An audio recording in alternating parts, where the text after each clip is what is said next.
All right. Wow, this weather is really crazy. It was chilly here in North Georgia this morning. Uh, I know it's going to get down to 40, but we've already had 80 degrees weather. So that's crazy.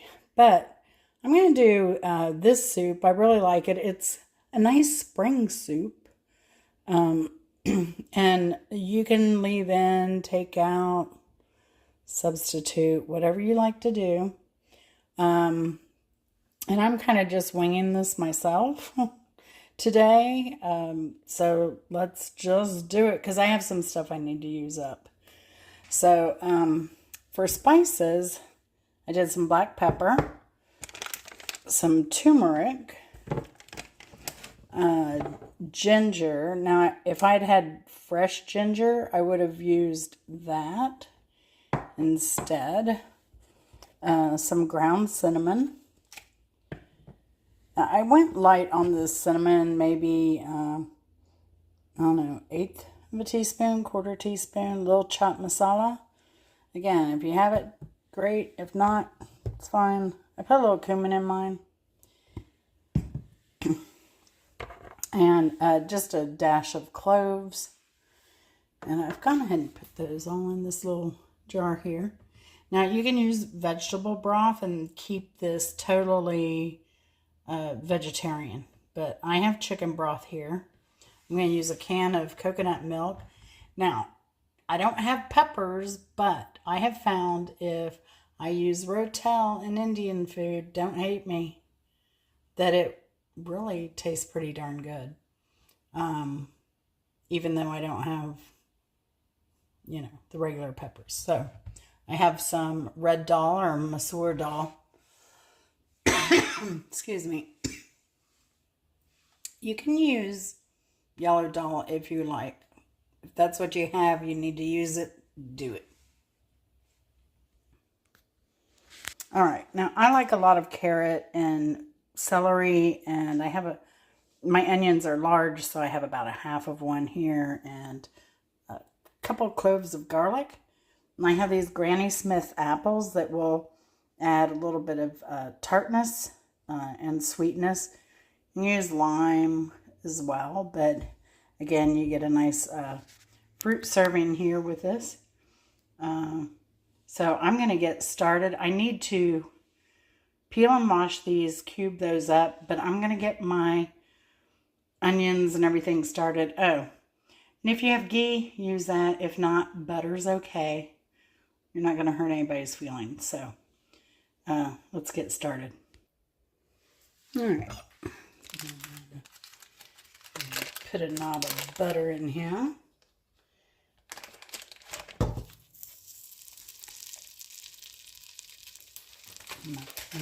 Warm, obviously. Turn this back on. Turned it down while I was opening cans and that kind of thing. So we're going to get this good and melted and put our onions in. Hope y'all are doing well today. Oops, I just tossed some onions.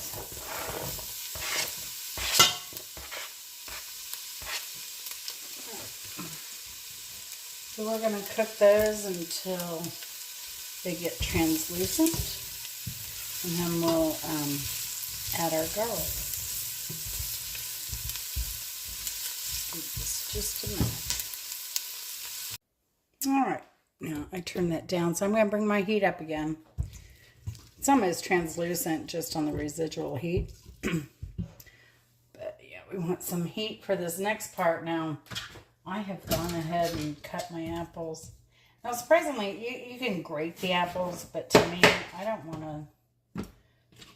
I'm blessed. Chris does the dishes for me. That was something we agreed to before we married because he doesn't cook. So he's gotten better over the years. Sometimes he'll cook an egg or something, but he is in charge of boiled eggs, hard-boiled eggs. He does a great job of that. But yeah, it's one less dish for him to clean. So I'm grateful. So I just don't want to Yeah, press my luck.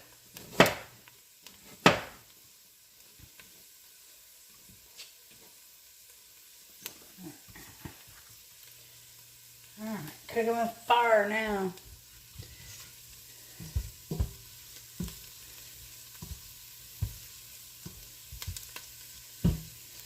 Down just a tad.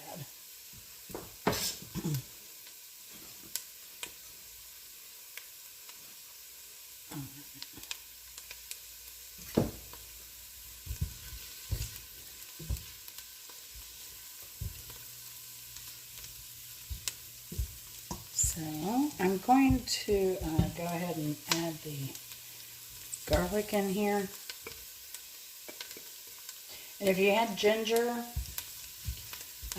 you would add that at this time. My main kitchen refrigerator went out, or my freezer. So I guess I need to call and have that repaired. So luckily I have another freezer. But that's normally, if you've watched any of my old videos, you know that that's where I keep my ginger. I just haven't ordered anymore since then. That was a sad day. Okay, so add some of these vegetables too. Might as well. Might as well. Make everybody happy. And then we're going to let that sit a bit. Now, the reason I like using Granny Smith in these is because it does provide a little tartness. You could also use regular apples and put lime in there, or if you have the spice, there's a keeper lime leaves. So, do any of you ever do Indian cooking or like Indian cooking? This dish is very close to a mulligatawny soup. I mean, they're not different, more different spices, but it can also depend maybe on the region.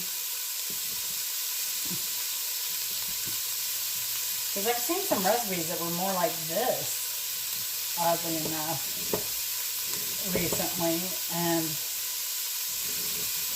no black mustard seeds, and that kind of shocked me because when I've made it in the past, I put in black mustard seeds, which I do have. But this dish does not call for that.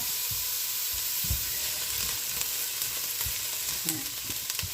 So now I'm going to add some of our spices in and let them get a little toasty. Now I'll go back and taste this at some point, or once I get everything in, and if I need to, I can adjust the spice levels and stuff then. If I want a little spicier, I can add a little cayenne pepper. But yeah, just kind of toast off your spices a bit. It kind of brings the goodness out of them.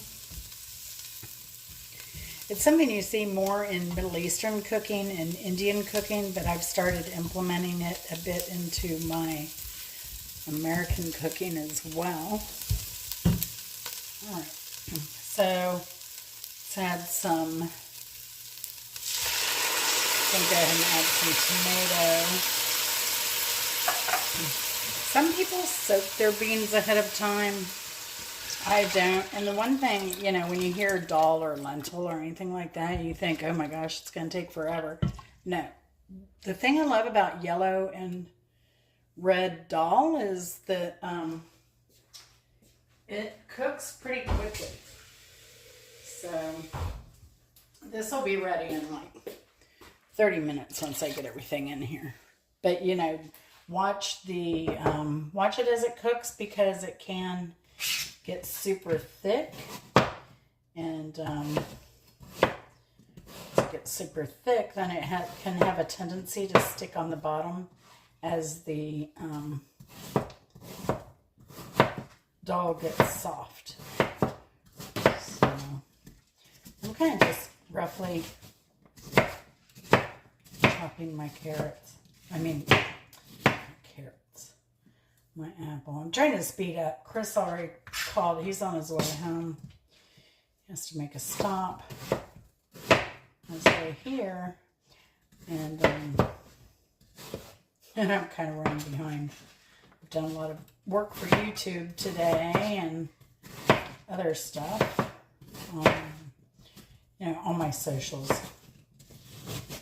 So it isn't as easy as it looks. It takes a lot of work, but it is fun. I love everybody that I've met.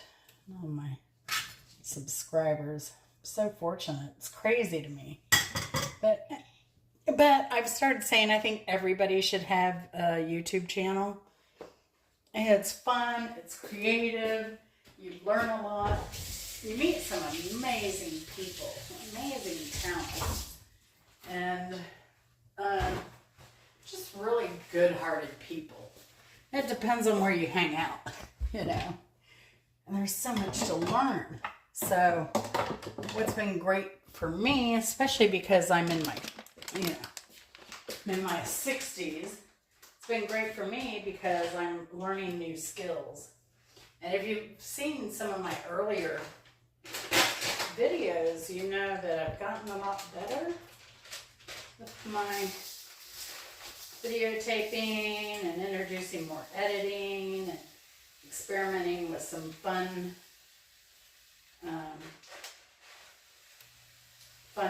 editing tools and everything.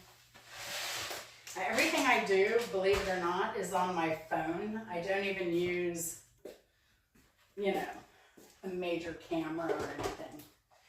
And all my editing tools came with my phone or are available on YouTube. So everything is free. So I love it. It's a low-cost way to be creative and learn and socialize with people. So I want to get out there and meet more people.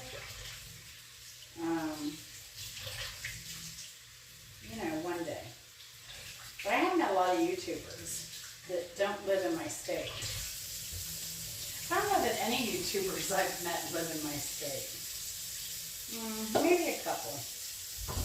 Maybe a couple. So anyway, so here's my daal here. I've rinsed it, washed it.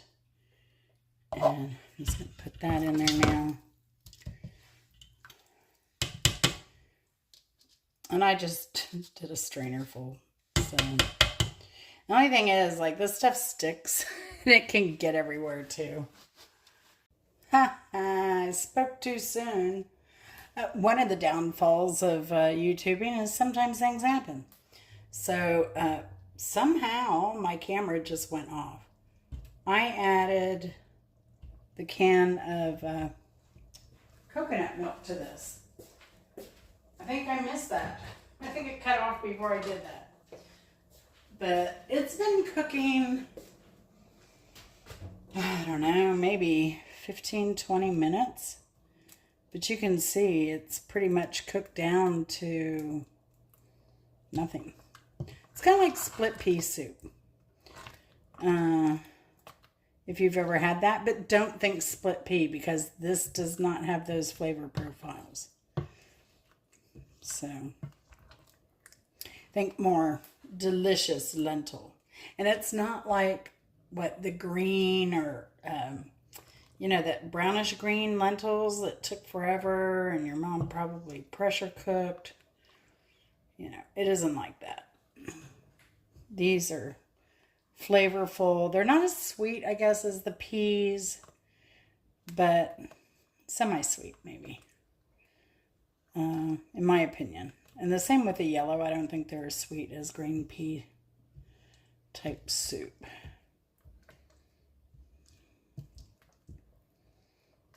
So I have, I've put some samosas in the oven.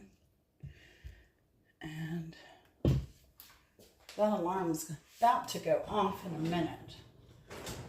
So I'm just going to turn it off.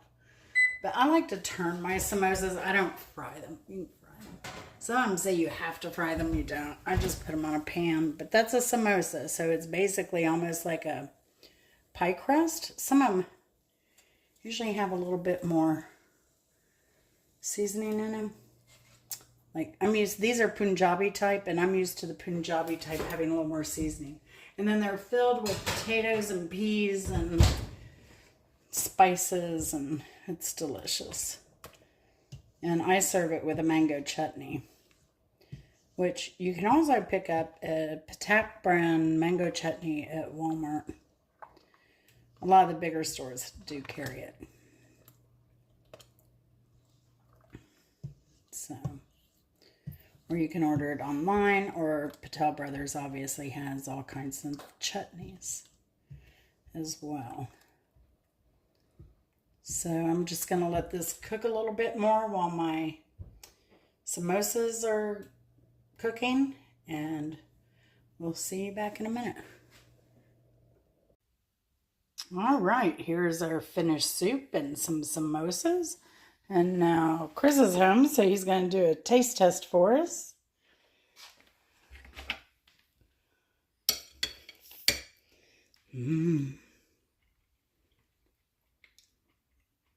Sure good. Tastes like you used some of the Indian spice to give it a little twist there. A little bit of coconut milk and full of veggies and some apple. That's outstanding. Good. Glad you like it. Let's eat.